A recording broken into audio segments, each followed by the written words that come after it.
we'll look at a few examples now based on the 4 rules that we looked at for trigonometric substitution. So if you haven't watched that video, I would suggest that you go back to it before you look at these examples, because we'll be using the concepts that we established there. So if we look at the first example that we have here, we have the integral of 1 over x squared times the square root of x squared minus 4 dx. And if we go back to our rule, we can see that what's under the square root sign here is equivalent to rule 3, right? And the third rule tells us that when we have that form, the substitution that we can use is x is equal to a sec theta, right? So we have to use x is equal to a sec theta. In our case, we have that a is equal to what? Well, we have the square root of x squared minus 4. And we know that 4 is just 2 squared.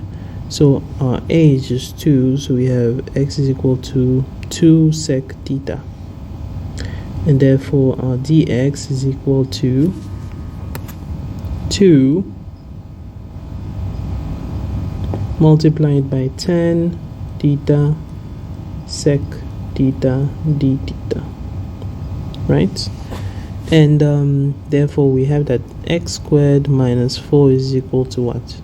It's just equal to 2 sec theta squared minus 4, which is just equal to 4 sec squared theta minus 4, which is equal to 4 multiplied into sec squared theta minus 1, which is just equivalent to 4 multiplied by 10 squared of theta. Of course, using our rules that we've established using trigonometric identities.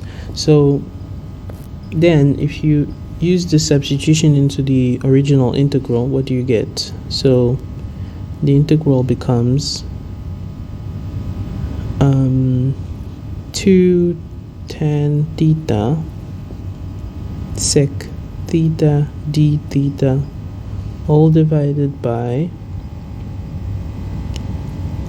2 sec theta squared multiplied by the square root of x squared minus 4, which is just the square root of 4 tan squared theta, and that is just equal to, therefore we can see there's a 2 that is common there, so we can cancel. Let's see what it gives us.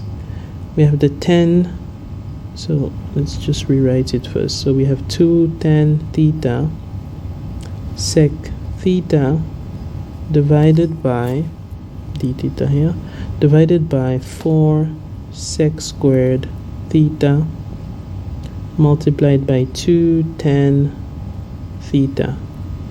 And 10 is common, so we can simplify. 2 is common, simplify there.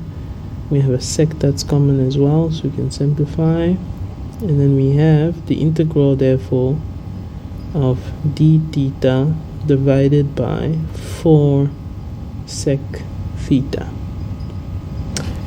And when we have that, we can take out the 1 over 4, which is a constant, and we are left with the integral of d theta divided by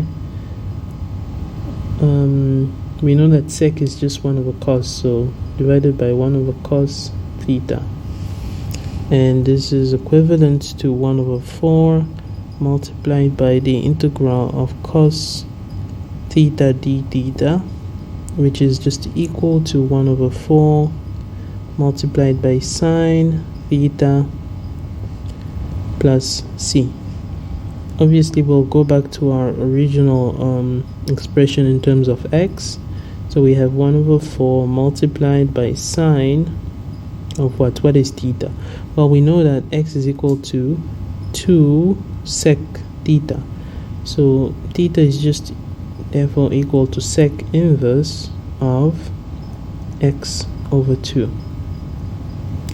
plus our constant c. You can simplify this further using the rules that you guys saw in the first section of the course, in the first semester. Right, so this can be simplified further, and I'll leave that to you. If we look at the second example now, we have the integral from 0 to half of 1 over 1 minus x squared all squared.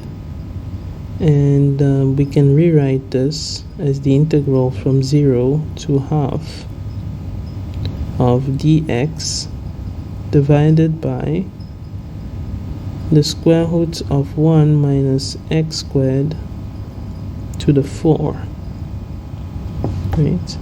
And in this form now, if we go back to our rules, you can see that this is equivalent to rule number 4, and we have to use the substitution x is equal to a sine theta. So if we use that, x is equal to a sine theta, that just means that we have x is equal to what? Well, a is 1 in our case, so we have x is equal to sine theta, and therefore dx is just equal to cos theta d theta, and 1 minus x squared is just equal to 1 minus sine squared theta, which is just equal to cos squared theta. So going back to original integration, we have the integral, we forgot, we have to change the boundaries as well, because we're moving from an integration in terms of x to an integration in terms of theta. So when x is equal to 0, we have that theta is also equal to 0. And when x is equal to half, we have that theta is just equal to sine inverse of half, which is equal to pi over 6. Again, here we are sticking to the first quadrant, just to make our calculations easier. So going back to the original integral, now we have the integration from 0 to pi over 6 of cos theta d theta all divided by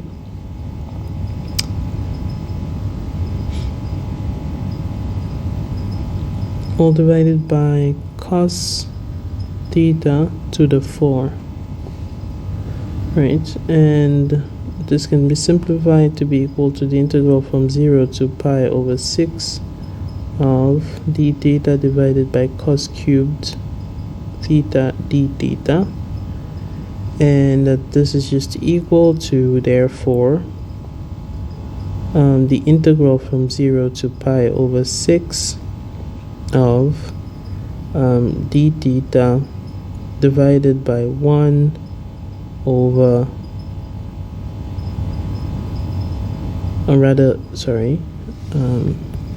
my mistake here. We know that 1 over cos is equal to sec, so we would have the integral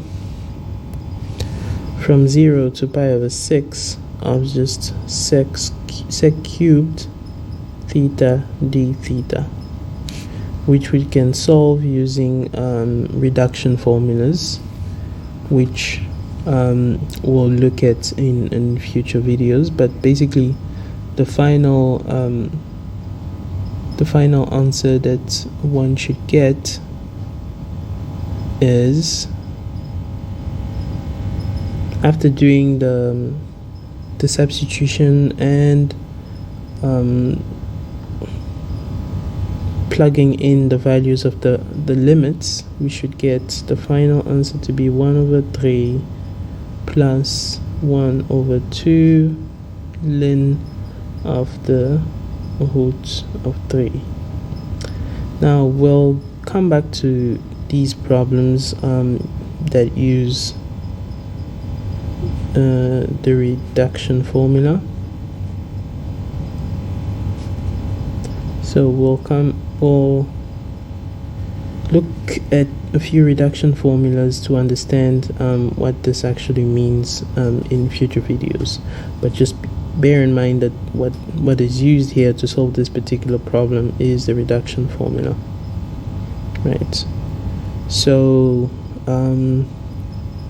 that is it for this first set of problems. In the second video, we'll look at the next set of problems. So stay tuned. Thank you.